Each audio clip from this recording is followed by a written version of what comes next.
तुर्की versus Israel, विश्व युद्ध की आहट कैसे देखने को मिल रही है ये आप देखिए। सैन्य रैंकिंग के हिसाब से तुर्की का नंबर 11वां है जबकि इजराइल का 18वां। तो तुर्की और इजराइल की अगर ताकत का अंदाजा लगाया जाए, कंपैरिजन किया जाए तो क्या नजर आता है? तुर्की के पास 7,75,000 सैनिक हैं जबकि इजराइल के पास 6,46,000। बिल्कुल, और दोनों की ताकत को इस लिहाज से भी आप समझिए, रिजर्व सैनिकों की बात करें तो तुर्की के पास है 20 लाख और काफी कम, इजराइल के पास है 4,65,000 रिजर्व सैनिक, जो कि किसी भी युद्ध के हालात में तुरंत जिन्हें वॉर फील्ड में लगाया जा सकता है। इसके अलावा बैटल टैंक्स की बात करें तो यहां पर भी बाजी तुर्की मारता हुआ नजर आ रहा है। 2,229 है और इजराइल के पास उससे कम 2,000 की संख्या में बैटल टैंक्स है। जी हां, इसके अलावा लड़ाकू विमान देखिए, तुर्की के पास 1,065 और इजराइल के पास सिर्फ 601। अटैक हेलीकॉप्टर्स को भी अगर काउंट कर लिया जाए तो तुर्की के पास 478, इजराइल के पास सिर्फ 128। और नेवल वॉरशिप आप देखिए, समुद्री ताकत तुर्की के पास 154, तो इससे काफी कम, आधे से भी कम है। इजराइल के पास 67 नेवल वॉरशिप, ये समुद्री ताकत। और किलर पनडुब्बी में भी तुर्की कहीं आगे है, 12 किलर पनडुब्बियां, तो इजराइल के पास 5 पनडुब्बियां हैं।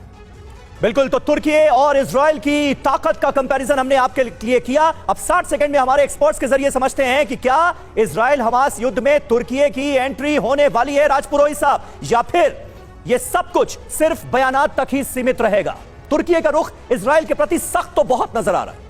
यही तुर्की कुछ दिन पहले जब लड़ाई शुरू हुई थी तब इजराइल की तरफ था, अभी उसने साइड चेंज कर ली है।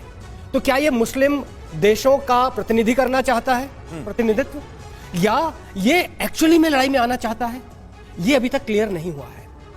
एर्डोगन साहब अपना प्रोमिनेंस जरूर विश्व में दिखाना चाहते हैं, पर क्या यह इस युद्ध के जरिए होगा, अभी क्लियर नहीं है।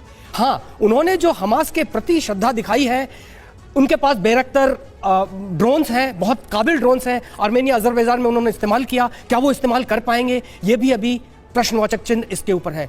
तो आज की तारीख में मैं नहीं देखता कि इजराइल अमेरिका अगर एक साथ है तो तुर्की का फिजिकल एंट्री इस युद्ध में होगा। समय लग सकता है, हमें और विश्लेषण की जरूरत है। ठीक है, इसी पर हम और समझते भी है। सर, आपने बहुत सही कहा कि और इस पर विश्लेषण की जरूरत है और इस पर बात कर लेते हैं। तेल अवीव से हमारे संवाददाता मनीष झा। मनीष, हम देख रहे हैं कि एर्दोआन का रुख लगातार इजराइल के खिलाफ काफी एग्रेसिव बना हुआ है और अब एंटनी ब्लिंकन, अमेरिका के विदेश मंत्री, कल जाने भी वाले हैं तुर्की, वहां पर मुलाकात करेंगे एर्दोआन से। ये जो एग्रेसिवनेस है वो किस लेवल तक जा सकती है, क्या हो सकता है? बिल्कुल करुणा, देखिए जो बात हमारे एक्सपर्ट कह रहे थे उसी को आगे बढ़ाकर आप ये सोचिए, तुर्की नाटो का सदस्य देश है, यानी वो उस गठबंधन का जिसमें अमेरिका के नेतृत्व में सभी देश एक साथ हैं। तो क्या होगा अगर तुर्की और इजराइल लड़ेंगे, तो फिर क्या नाटो के सारे देश तुर्की के लिए आएंगे? बिल्कुल नहीं आएंगे, क्योंकि नाटो के सारे देश आज की तारीख में इजराइल के साथ हैं। तो क्या फिर नाटो टूटेगा? वो भी नहीं टूटने वाला। और लेकिन इसके बीच में एर्दोगान की जो अपनी महत्वाकांक्षा है, जिसे वो मुस्लिम देशों पर देखना चाहते हैं, और यही वजह है कि देखिए अरब देशों में भी दो फाड़ होता गया।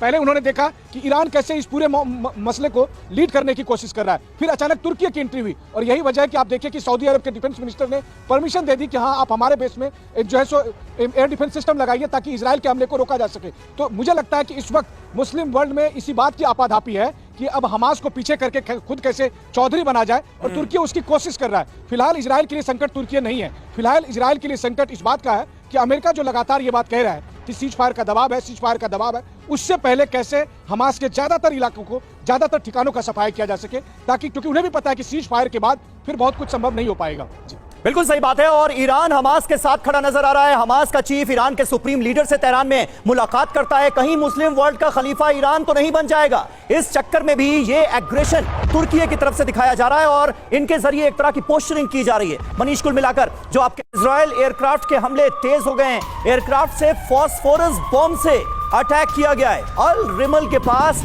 फॉस्फोरस बॉम्ब का एक बार फिर इस्तेमाल किया गया है, ये खबरें सामने आ रही हैं। ये देखिए तस्वीरें आपको दिखा रहे हैं, अल रिमल के पास बड़ा अटैक हुआ है और कहा यह जा रहा है कि इजरायली एयरक्राफ्ट से एक बार फिर फॉस्फोरस बॉम्ब गिराया गया है। और इस बीच हम देख रहे हैं कि इजराइल और तुर्की में तनाव और बढ़ता नजर आ रहा है। इजराइल पर भड़के तुर्की का एक्शन, तुर्की ने अपने राजदूत को वापस बुला लिया है। बमबारी रोकने को तैयार नहीं है इजराइल और इस पर तुर्की भड़का हुआ है। चेतावनी बेअसर होने के बाद यह तुर्की की तरफ से लिया गया पहला एक्शन है। तेल अवीव से अपने राजदूत को वापस बुला लिया है तुर्की ने।